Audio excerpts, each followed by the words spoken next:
Praise the lord. నజరేయుడైన క్రీస్తు నామంలో మీ అందరికి కూడా ధన్యవాదాలు తెలియపరచుకుంటూ ఉన్నాను. దేవుడు ఇచ్చిన కృపను బట్టి, దేవుడు నడిపింపును బట్టి ఈ రోజున నేను మీ మధ్యలోకి వచ్చి ఉన్నాను. ప్రతిరోజు కూడా దేవుడు ఒక వాక్యాన్ని ఇస్తూ మన జీవితంలో ఉన్న శ్రమలను బట్టి, బాధలను బట్టి, కష్టాలను బట్టి ఎంతగానో ధైర్యపరిచి ముందుకు నడిపిస్తూ ఉన్నాడు.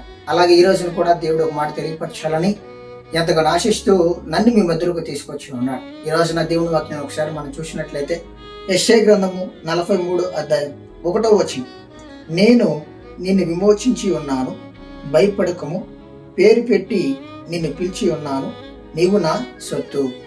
దేవుడు మనతో మాట్లాడుతూ ఉన్నాడు.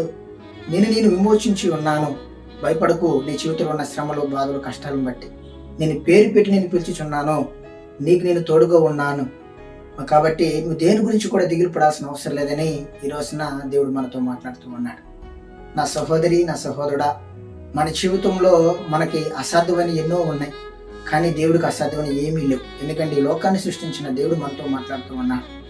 ఆ దేవుడు అంటున్నాడు, ఈ రోజు నీ చెయ్యి నేను పట్టుకుని ఉన్నాను, నీ పేరు పెట్టి నేను పిలిచి ఉన్నాను, నువ్వు భయపడాల్సిన అవసరం లేదు, నీకు నేను తోడుగా ఉన్నాను. నీ జీవితంలో ఎలాంటి శ్రమలున్నా, ఎలాంటి బాధలున్నా, ఎలాంటి కష్టాలు ఉన్నా, ఈ లోకంలో మనుషులు నీకు సహాయం చేయకపోవచ్చు, కానీ నీకు నేను సహాయం చేయగలుగుతాను, భయపడాల్సిన అవసరం లేదు, నీకు నేను తోడుగా ఉన్నాను అని ఈ రోజున దేవుడు మాట్లాడుతూ ఉన్నాడు. ఈ రోజున ఎవరైతే తన జీవితంలో ఉన్న శ్రమలు, బాధలు, కష్టాలు, ఇబ్బందులు, అనారోగ్యంతో బాధపడుతూ, ఇబ్బందులు పడుతూ, ఆదరణ లేక, సహాయం లేక, ఆదరించి ఉండలేక బాధపడుతూ ఉన్నారో వాళ్ళతో దేవుడు మాట్లాడుతూ ఉన్నాడు.